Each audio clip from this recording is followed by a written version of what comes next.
Hi ಎಲ್ರಿಗೂ ನಮಸ್ಕಾರ. ಇವತ್ತಿನ ದಿನ ನಾವು ಗರ್ಭ ಸಂಸ್ಕಾರದ ಅಧ್ಯಾಯ 6 ನೋಡೋಣ.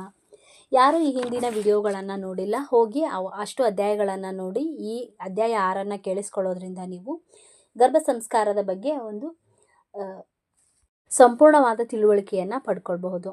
ಈಗ ಅಧ್ಯಾಯ 6 ಶುರು ಮಾಡೋಣ. ಅಧ್ಯಾಯ 6 ಗರ್ಭಾವಸ್ಥೆಯ ಮೇಲೆ ಪರಿಸರದ ಪರಿಣಾಮ, ಎಪಿಜೆನೆಟಿಕ್ ಮತ್ತು ಜೆನೆಟಿಕ್. ಇಲ್ಲಿ ಗಾಯತ್ರಿಯವರು, ನೀವು ಎಂದಾದರೂ ಪ್ರತಿದಿನ ನೀವು ಬರೆಯುವ ಡೈರಿ ನೋಡಿದ್ದೀರಾ? ಡೈರಿಯಲ್ಲಿ ನೀವು ಬರೆದಿರುವ ಪುಟದ ಹಿಂದೆ ಗುರುತುಗಳು ಇದಾವಲ್ಲ, ಅವನ್ನ ನೋಡಿದ್ದೀರಾ ಅಂತ ಕೇಳ್ತಾರೆ.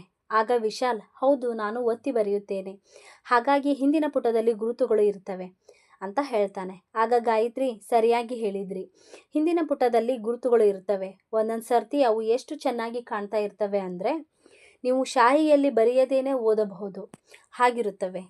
ಒಂದು ರೀತಿಯ ಗುರುತುಗಳು ಸಹ ಇರ್ತವೆ. ಒಬ್ಬ ಬರಹಗಾರ ಒಂದು ಪುಟದಲ್ಲಿ ಏನನ್ನೋ ಬರೆಯುತ್ತಾನೆ, ಅದರ ಗುರುತು ಹಿಂದಿನ ಪುಟದಲ್ಲಿ ಇರುತ್ತವೆ, ಆದರೆ ಅದರ ಮೇಲೆ ಏನನ್ನಾದರೂ ಬರೆದರೆ ಅವು ಮಸುಕಾಗಬಹುದು ಅಂತ ಹೇಳ್ತಾರೆ.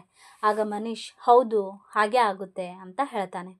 ಆಗ ಗಾಯತ್ರಿಯವರು, ನಾವು 2 ರೀತಿಯಲ್ಲಿ ಬರೆಯಬಹುದು, ನೇರ ಬರವಣಿಗೆಯಿಂದ ಮತ್ತು ಪರೋಕ್ಷವಾಗಿ, ಅಂದರೆ ಗುರುತುಗಳ ಸಹಾಯದಿಂದ ಬರೆಯಬಹುದು. ಅದೇ ರೀತಿಯಲ್ಲಿಯೇ ಎಪಿಜೆನೆಟಿಕ್ ಮತ್ತು ಜೆನೆಟಿಕ್.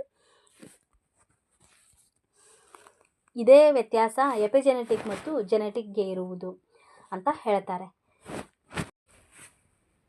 ಮಗುವಿನೊಂದಿಗೆ ಬರುವ ಪ್ರೋಗ್ರಾಮಿಂಗ್ ಇದೆ.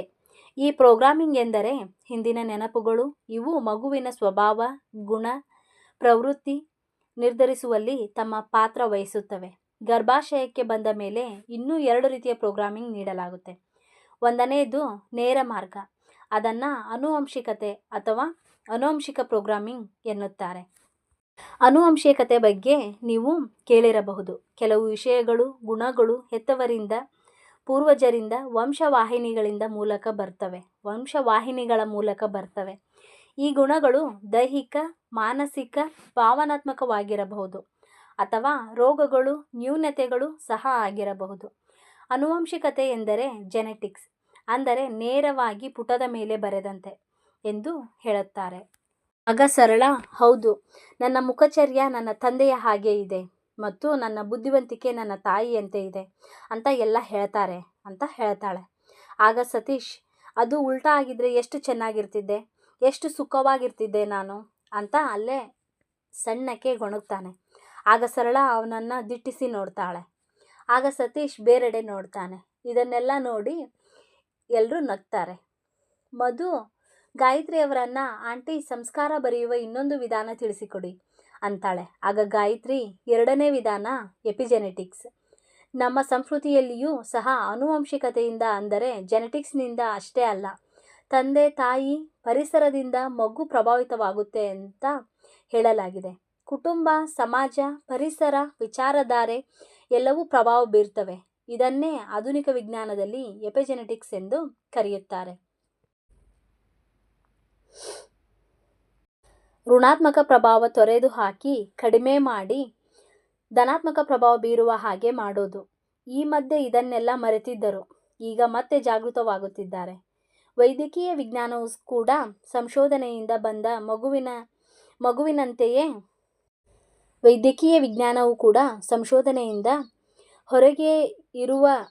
ಹೊರಗೆ ಬಂದ ಮಗುವಿನಂತೆಯೇ ಗರ್ಭದೊಳಗಿರುವ ಮಗುವೂ ಕೂಡ ಚೈತನ್ಯವಾಗಿರುತ್ತದೆ ಎಂದು ಒಪ್ಪಿಕೊಂಡಿದೆ. ಅದು ಸಹ ಕೇಳಬಹುದು, ಅನುಭವಿಸಬಹುದು. ಅದರ ಡೇಟಾಬೇಸ್ ಗರ್ಭದಲ್ಲಿನೇ ಸಿದ್ಧವಾಗತೊಡಗುತ್ತದೆ. ಅದರ ವ್ಯಕ್ತಿತ್ವ, ನಡವಳಿಕೆಗಳು, ಆಲೋಚನೆಗಳು ಮತ್ತು ನಡವಳಿಕೆಯು ರೂಪುಗೊಳ್ಳಲು ಪ್ರಾರಂಭಿಸುತ್ತದೆ. ಇದಕ್ಕೆ ಉದಾಹರಣೆ ಎಂದರೆ ಅಭಿಮನ್ಯು ಗರ್ಭದಲ್ಲಿರುವಾಗಲೇ ಚಕ್ರವ್ಯೂಹ ಪ್ರವೇಶಿಸುವುದನ್ನು ಕಲಿತಿದ್ದು ಎಂದು ಹೇಳುತ್ತಾರೆ. ಆಗ ಮನೀಶ್, ಹೌದು, ಗರ್ಭದಲ್ಲಿರುವಾಗ ಸಂಗೀತದ ವಾತಾವರಣದಲ್ಲಿರುವ ಮಗು ಮೊದಲಿನಿಂದಲೂ ಸಂಗೀತ ಅರ್ಥ ಮಾಡಿಕೊಳ್ಳುತ್ತದೆ. ಅವರು ಸಂಗೀತ ಪ್ರಿಯರಾಗುತ್ತಾರೆ.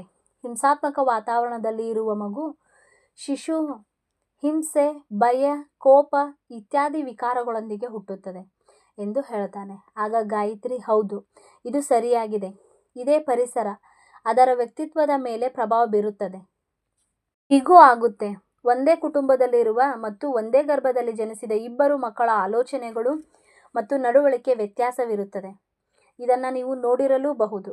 ಯಾಕೆ ಹಾಗೆ ಆಗುತ್ತೆ ಅಂದರೆ, ಒಂದು ಗರ್ಭಾವಸ್ಥೆಯಲ್ಲಿ ಒಂದು ವಾತಾವರಣದಲ್ಲಿ, ಇನ್ನೊಂದು ಗರ್ಭಾವಸ್ಥೆಯಲ್ಲಿ ಇನ್ನೊಂದು ವಾತಾವರಣದಲ್ಲಿ ವಾಸಿಸಿರಬಹುದು ತಾಯಿ. ವಾತಾವರಣದ ಪ್ರಭಾವದಿಂದ ತಾಯಿಯ ಮನಸ್ಥಿತಿಯೂ ಬೇರೆಯಾಗಿರಬಹುದು. ಇದು ಭ್ರೂಣದ ಮೇಲೆ ನೇರವಾಗಿ ಅಥವಾ ಪರೋಕ್ಷವಾಗಿ ಪರಿಣಾಮ ಬೀರುತ್ತೆ. ಉದಾಹರಣೆಗೆ ಪ್ರಹ್ಲಾದನದೇ ಇಲ್ಲವೇ ಹಿರಣ್ಯಕಶ್ಯಪುವಿನ ಹೆಂಡತಿ ಕೈಯಾದು.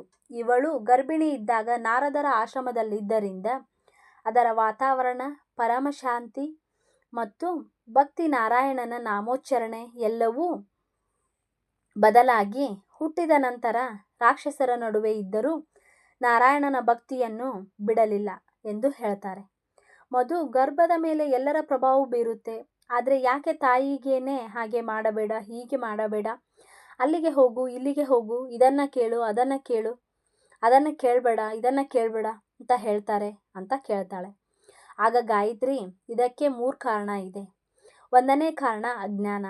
ತಾಯಿ ಮಾತ್ರ ಮಗುವಿನ ಮೇಲೆ ಪ್ರಭಾವ ಬೀರ್ತಾಳೆ ಅನ್ನೋದು ಅವರ ಅಜ್ಞಾನವಾಗಿದೆ.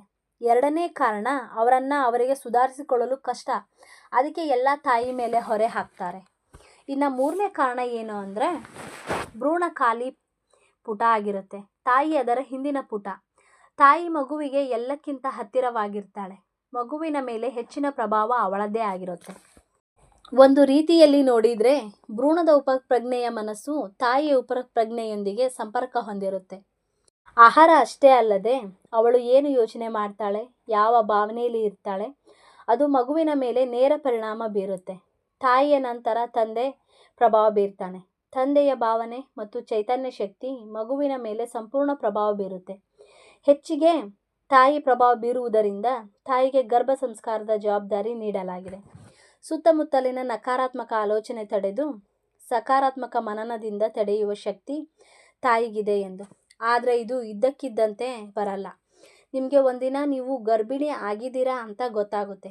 ಅಂದಿನಿಂದ ನೀವು ಸಕಾರಾತ್ಮಕವಾಗಿ ಸಂತೋಷವಾಗಿ ಇರ್ತೀವಿ ಅಂದರೆ ಆಗಲ್ಲ.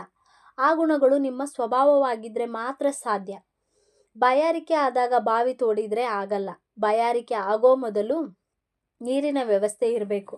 ಅಂದರೆ ನೀವು ಗರ್ಭಧಾರಣೆಗೂ ಮೊದಲೇ ಧನಾತ್ಮಕ, ಆರೋಗ್ಯಕರ, ಸಂತೋಷಕರ ಜೀವನ ಶೈಲಿ ಅಳವಡಿಸಿಕೊಳ್ಬೇಕು ಅಂತ ಹೇಳ್ತಾರೆ.